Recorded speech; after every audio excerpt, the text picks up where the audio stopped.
Alon Goren, my good friend who started off in the crowdsourcing business, who turned into the expert on digital currency and blockchain, now founding partner of Draper Goren Blockchain, joins us once again. DGB.VC MOUSE.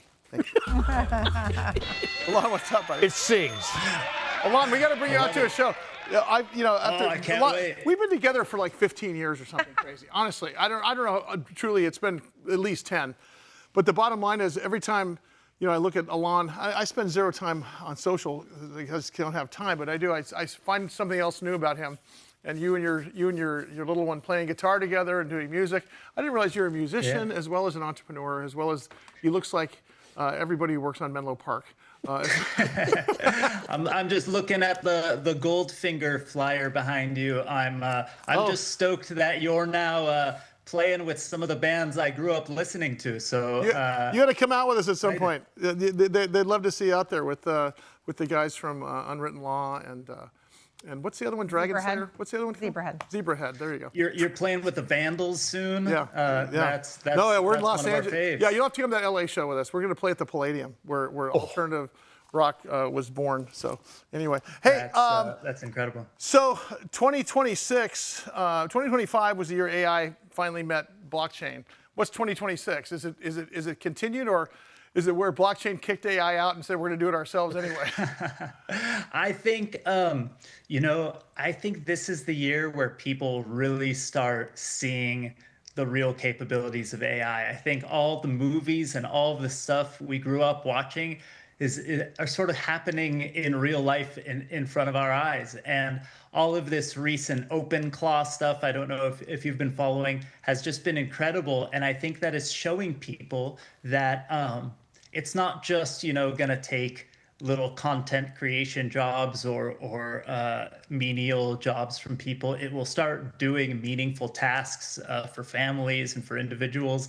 And I think digital currencies and this kind of financial technology we've always been discussing are essentially going to be the native rails for the robots, right? They're not going to be using paper.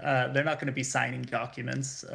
It's going to be kind of the future we hoped for in that respect, and I hope we do it responsibly. You're talking about two things that the biggest fear around blockchain and digital currency was it takes out middlemen, hence taking out potential jobs, and of course AI. In terms of younger workers and such, people are fearful of taking jobs. I mean, we tend to be okay after these things happen, a la Henry Ford and a la the advent of the internet itself.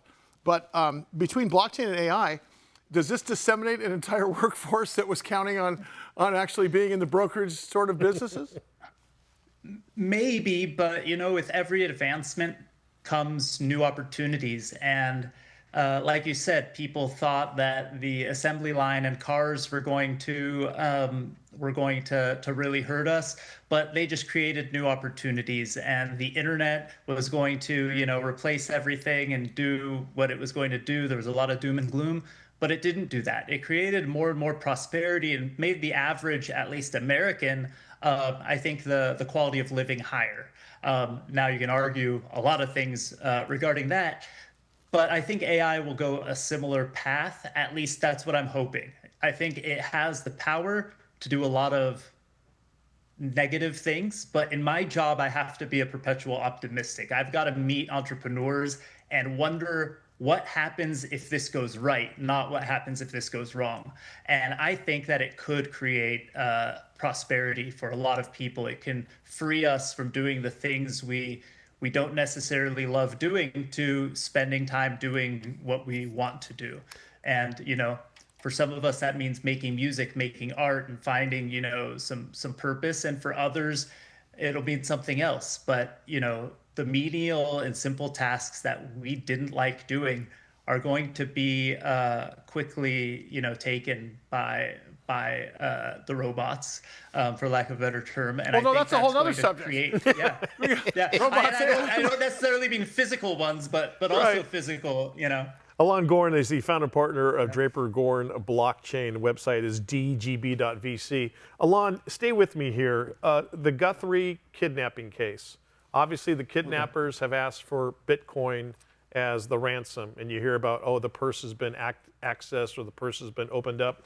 How much tougher do you think it's going to be for authorities to find out who they are if, in fact, they don't find them?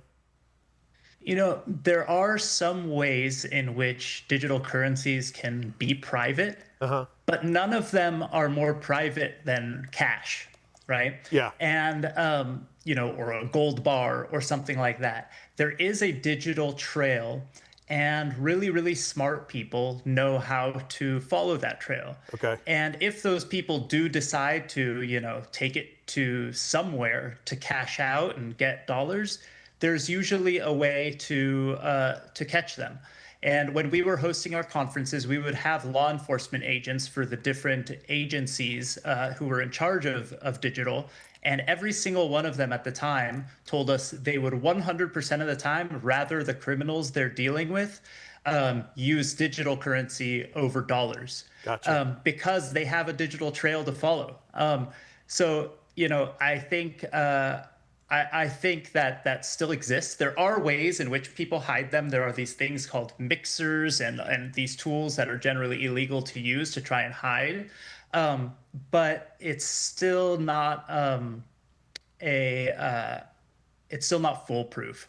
And I think that the agencies and again, some of the smartest people in the world know how to track that kind of thing.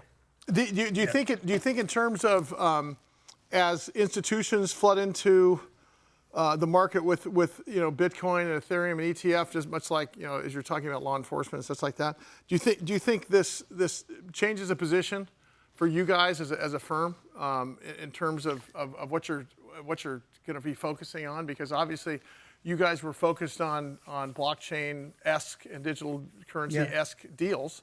What is it? Does this add another category for you? It does, because we didn't go into it. I think the diehards didn't come into it going, wow, I wish this new digital currency thing would be used by the largest governments and banks in the world to do, X, Y, Z. We were hoping that it would create this, the biggest transfer of wealth in the history of the world without, any wars fought. That was the dream. And it's happened in many respects, but it's also being sort of co-opted and used by these institutions, which is not necessarily a bad thing, but not the greatest thing in the world in the eyes of diehards. Sure. But with AI and with everything else, the general premise for a venture capitalist still stands. Can we make markets more efficient? Can we create new markets? Can there be a more level playing field for the individuals, for me and you, versus those institutions? Absolutely. So I'm looking at it as an extension of just digitizing all of these financial markets, right? We always talk about real estate because it's the one that all of us have to deal with, as Americans, and we all understand. As these things are digital, they'll be more efficient. Yeah, plus they'll be cheaper for us, buddy. Thank you. He is the mammoth of Menlo Park, Alon Goren. Founding partner, Draper Goren blockchain, their website, dgb.vc.